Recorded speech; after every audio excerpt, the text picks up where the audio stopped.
आपण दिलेल्या वेगवेगळ्या लेयर्सचा वापर करून कॅडमध्ये कॅडच्या कमांड्सचा वापर करून कशा पद्धतीने जॉब काढला जातो हे पाहूयात।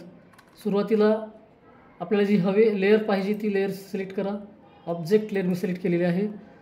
इथं लाईन आहे, लाईन कमांड द्या, एल एंटर करा किंवा लाईनवरती क्लिक करायचं आहे। फर्स्ट पॉईंट आणि मग डायमेन्शन द्यायचं आहे, मी 90 वगैरे दिलेलं आहे। त्यानंतर ऑर्थो ऑन किंवा ऑर्थो ऑफ हे सुद्धा चेक करायचं आहे। आता हा ऑर्थो ऑन आहे, 90 अंशामध्ये घेतलेलं आहे, त्यानुसार मी हाईट दिली 60 हाईट दिलेली आहे। तसेच 10 15 35 20 10 वर पण 10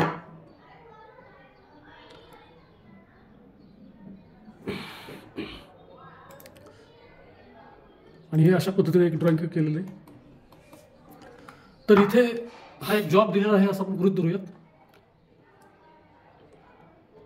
जर इथे आपल्याला या जॉबला डायमेन्शन द्यायचं असेल, या जॉबला व्यवस्थित डायमेन्शन करायचं आहे।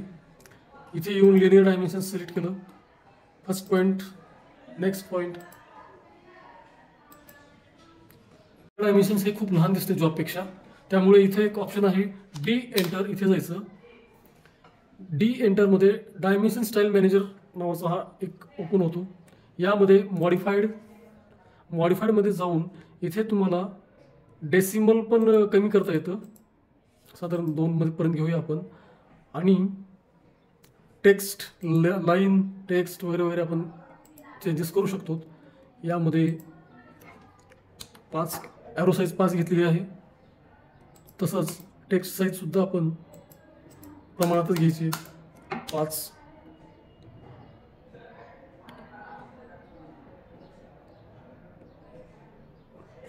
ओके, याप्रमाणे आपण इथं मॉडिफाईड केलेलं आहे। तर हे पाहू शकाल की इथे चेंजेस झालेले आहेत।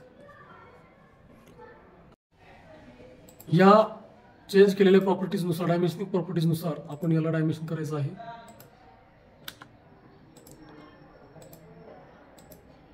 तर इथे बघा, हे सेंटरवरती आलेले डायमेन्शन्स किंवा इथे हॉरिझॉन्टल दिसते, तर हे सुद्धा आपण चेंज करू शकतो। यासाठी सुद्धा परत डी एंटर, मॉडिफाईड आणि इथे जाऊन अलाइन विथ डायमेन्शन्स हा ऑप्शन यूज करायचा आहे। ओके,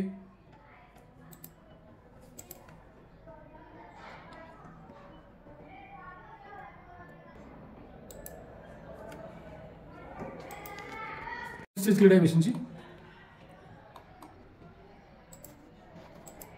या कॉर्नर पासून हे इथे, तसंच चेन डायमेन्शन्स सुद्धा आपण इथे देऊ शकतो।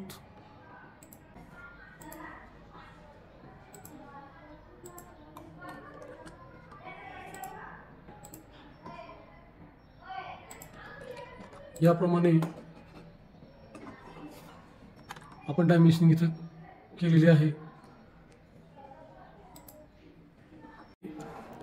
आपण वेगवेगळ्या लेयर्सचा वापर करून हे अशा पद्धतीनं डायग्राम काढलेली आहे। यात हे डॉटेड लाईन आहे, या सेंटर लाईन्स आहेत, ही ब्ल्यू सॅन कलरची ऑब्जेक्ट लेअर आहे आणि मॅजेंटा डायमेन्शन्स आहेत। धन्यवाद।